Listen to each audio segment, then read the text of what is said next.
Hey guys, LevelCap here and welcome to another episode of This Week in Gaming. PUBG was officially approved for release in China last week. The company Tencent will be the publisher of the game for the Chinese market. PUBG has also been available in China via Steam, but that's not an officially licensed release of the game approved by the government. The official release version will feature alterations like blood being a different color and less violence in general. PUBG's loot crates will also need to have their drop probabilities made public to Chinese gamers. Now, the Chinese company Tencent actually holds a 5% stake in Bluehole. Rumors about the potential buyout by the publisher have been circulating since PUBG's launch on Steam. Tencent is also working to create 2 new mobile versions of PUBG in China. Details are scarce, but considering China is around 25% of the global mobile gaming market, the move makes a lot of sense. According to the announcement, the first mobile version of PUBG will ensure core gameplay. Footage of the game actually looks quite promising, but there's no telling how close to reality it actually is. It's being developed by Lightspeed and Quantum Studio. A second mobile version of PUBG is also in development by Timmy Studio, another developer under the Tencent umbrella. This one looks more like an action arcade game, though no real gameplay footage seems to be available, just a cinematic style trailer. It will have a naval warfare component complete with different boats and even a battleship. As for the console version of PUBG, in a recent interview, Brendan Green mentioned that their goal is still 60 FPS on the Xbox One. Unfortunately, he later confirmed on Twitter that the initial release on all Xbox One devices will be limited to 30 FPS. On PC, PUBG's test version has been climbing the Steam charts, making it all the way to the top 10 most played games on Steam while it's been active. The test version of PUBG features vaulting, a new ballistics model, overhauled sound and UI elements, new optics, vehicles, physics, and more.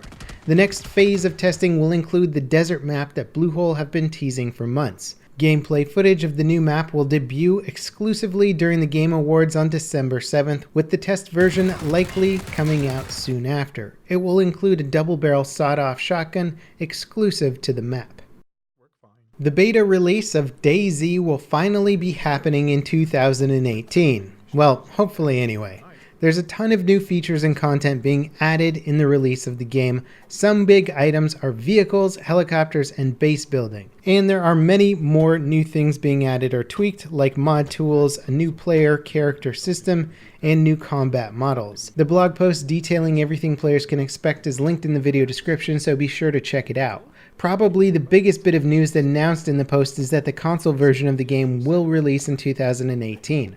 All that said though, players have been waiting nearly 3 years for DAYZ to reach beta status, and the developers have made several promises along the way for its release date that were unfortunately broken. 2018 is an entire year-long release window, so hopefully the developers can hit this mark. Gameplay footage of the upcoming tactical FPS game Insurgency Sandstorm has finally been released.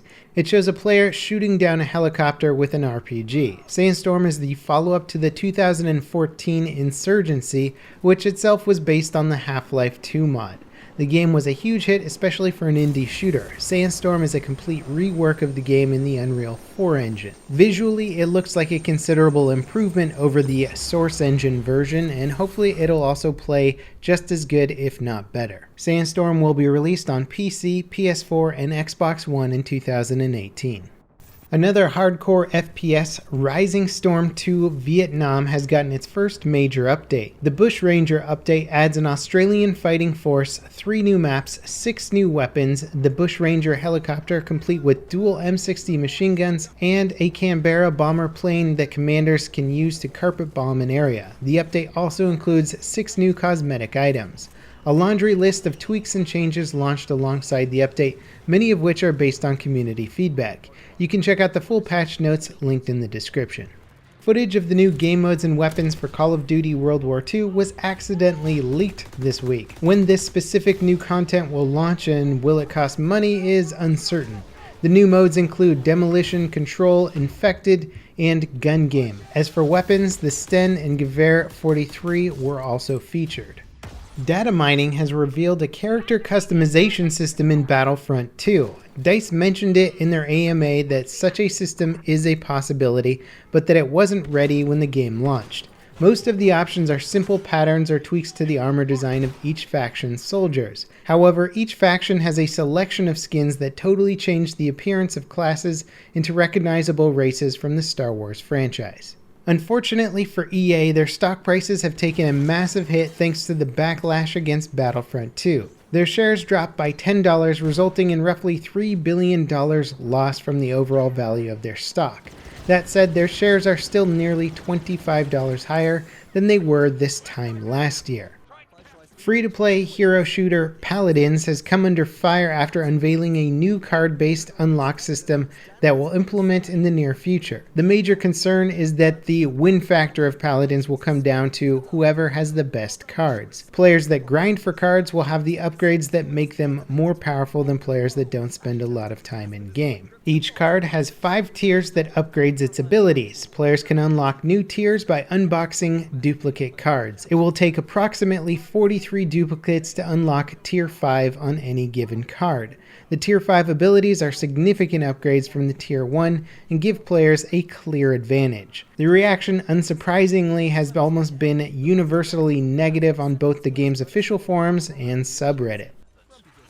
Bungie has also landed themselves in hot water this week when players discovered that Destiny 2 uses a hidden scaling system for rewarding in-game experience. Essentially, the system was intended to balance out the game's various activities so everyone earned experience at the same rate, regardless of what activities they did the most. Once it was discovered, Bungie disabled the system and set the required amount of experience per level to 160,000, which they admit is still too low. They will be revamping the XP system once they have enough player feedback and data to make a decision. Star Citizen has a new crowdfunding option that lets players claim plots of land on planets in the high security areas of the universe. $50 will get you a 4x4 kilometer plot of land, and $100 will get you an 8x8 kilometer estate. Players that don't want to spend real money will be able to pay for the same plots in-game with credits that they earn via gameplay. The plots will enable players to privately mine, farm, and live on them, giving players a permanent place in the game world to call home. Now, even to me, this is a bit of a stretch when it comes to the monetization practices of Star Citizen, and I certainly think it's worth a bit more discussion, perhaps something for a future video. Anyway, that wraps it up for today's episode of This Week in Gaming. I hope you guys enjoyed. Let me know in the comments which you thought was the most interesting bit of news, and I'll see you next time. This is LevelCap, signing off.